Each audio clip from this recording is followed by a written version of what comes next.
Hi there, week 4, day 3, double-fisted faith. We see God answer prayers throughout the Bible, rescuing people in times of trouble, healing those with afflictions, and comforting those in despair. We also see these types of prayers answered around us every day. People who are praying for cancer to be eradicated, and it is. People praying for miracle pregnancies, and they get pregnant. People praying for loved ones whose lives are sideways and they find their way back. It happens all around us. We see God's unwillingness and ability to heal and restore. However, God doesn't always answer our prayer in the ways we hope or expect. This is evident throughout the Bible as well. In Hebrews 11, we see examples of both situations. And what more shall I say?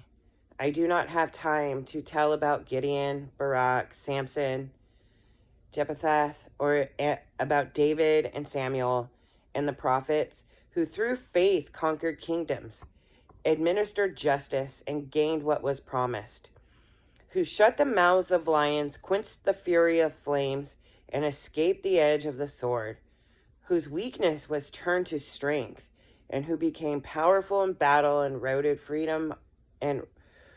foreign armies. Women received back their dead, raised to life again. There were others who were tortured, refusing to be released so that they might gain an even better resurrection. Some faced jeers and flogged, and even chains and imprisonment.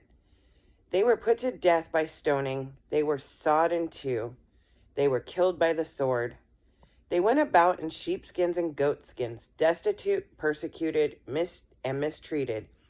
The world was not worthy of them. They wandered in deserts and mountains, living in caves and in holes in the ground. These were all commended for their faith. Yet none of them received what had been promised, since God had planned something better for us, so that only together with us would they be made perfect. Hebrews 11:32 through 40. In the first portion of this passage lists men and women of faith who were rescued or delivered from their hardship. The second portion of the paragraph highlights those who suffered tremendously. Both groups of people were giants of the faith. Those whose prayers were answered favorably weren't more holy or spiritual or better liked by God than those who suffered. God loved and adored each person beyond comprehension. So why did he choose to rescue some and allow hardship for others? The fact is, we just don't know.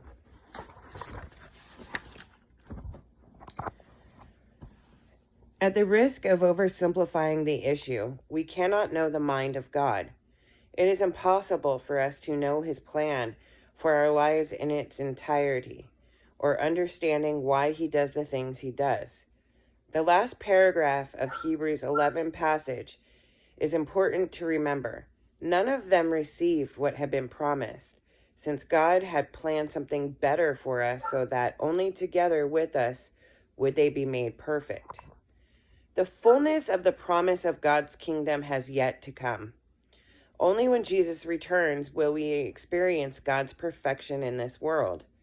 Until then, we have faith in the sovereignty of our loving Father who provides for us exactly what we need in his perfect time. In the book of Daniel, Shadrach, Meshach, and Abednego boldly stand firm in their faith and are thrown into a furnace for not bowing down and worshiping King Nebuchadnezzar's golden idol. If I said these wrong, I apologize, and I hope you get the point, or the meaning. Nebuchadnezzar said to them, "But if you do not worship it, you will be thrown immediately into a blazing furnace. Then what God will be able to rescue you from my hand?" Shadrach, Meshach, and Abednego replied to him, "King Nebuchadnezzar, we do not need to defend ourselves before you in this matter. If we were thrown into the blazing furnace, the God we serve is able to deliver us from it, and he will deliver us from your majesty's hand. But even if he does not, we want you to know, your majesty, that we will not serve your gods or worship the image of gold you have set up. Daniel 3:14 through 18. Imagine these three brave men standing before the most powerful man on earth with bold defiance. With one clenched fist, they say, God can rescue us, and we believe he will. In essence, they are saying, King, you think you are in control in this situation. You think our lives are in your hands. You think you hold our ultimate faith. You couldn't be further off. We serve a God who created the earth, who holds the stars in his hands, who sets you on your throne, and who will rule long after you and your empire is gone. God has this situation well in hand and is more than able to save us from your furnace. Then the second fist comes up, and they say with equal confidence, even if he doesn't save us, we will not serve your gods. Essentially, they are saying, so great, so awesome, so worthy is our God, that even if he chooses not to save us and our bodies burn in the flame, our God is still the one who we will follow. We will trust him in life, and we will trust him in death. That is double-fisted faith. When we have this kind of faith, we are saying to God, whether you choose to act or not, I will cling to you and hold on with both hands. This is the kind of faith God deserves, and the kind his Holy Spirit empowers us to have, no matter what our circumstances.